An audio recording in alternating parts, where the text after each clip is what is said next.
Hello everyone, কেমন আছেন সবাই? আশা করি সবাই খুব ভালো আছেন।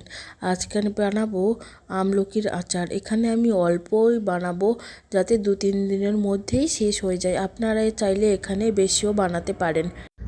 আমলকিগুলোকে ধুয়ে আমি এখানে প্রায় 2 বাটি জল দিয়ে ওতে স্বাদ অনুযায়ী লবণটা আমি একেবারেই দিয়ে দিলাম। দিয়ে ভালোভাবে সেদ্ধ হওয়া পর্যন্ত ওয়েট করতে হবে। এবার খুন্তি দিয়ে এইভাবে চেক করে নিতে হবে যাতে আমলকিগুলো হয়ে গেছে কিনা।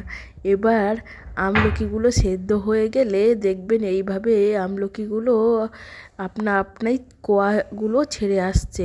এইভাবে সব আমলকিগুলো ঠান্ডা করে ছাড়িয়ে নিতে হবে। ছাড়ানো হয়ে গেলে তারপরে কড়াইয়ের মধ্যে 2 চামচ তেল দিতে হবে। এখানে আমি ক্লিপটা নিতে ভুলে গেছি, তাই দেখাতে পারলাম না।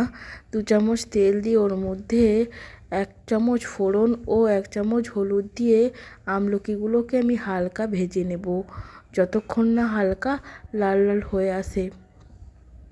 এবার আমি এর মধ্যে 2টো কাঁচা লঙ্কা চিড়ে দিয়ে দিলাম। কাঁচা লঙ্কাটা আমি এখানে পরে দিলাম, কারণ যাতে কাঁচা লঙ্কাটা গোটাই থাকে। এটা ভাত দিয়ে খেতেও খুব ভালো লাগে। এবার আমি এখানে 1 চামচ মতো গুড় দিয়ে দেব।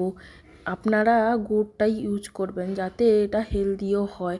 চাইলে আপনারা চিনি দিয়েও বানাতে পারেন। গুড়টা দেওয়ার সময় চুলার আঁচটা অবশ্যই বন্ধ করে নেবেন, না তো গুড়টা নিচে জমে যাবে। এবার আমি ওপর থেকে জিরে আগে থেকে ভেজে রেখেছিলাম, ওটা দিয়ে কিছুক্ষণ ভালোভাবে মিশিয়ে নিলেই রেডি হয়ে যাবে। সবাই ভালো থাকবেন, সুস্থ থাকবেন, টাটা।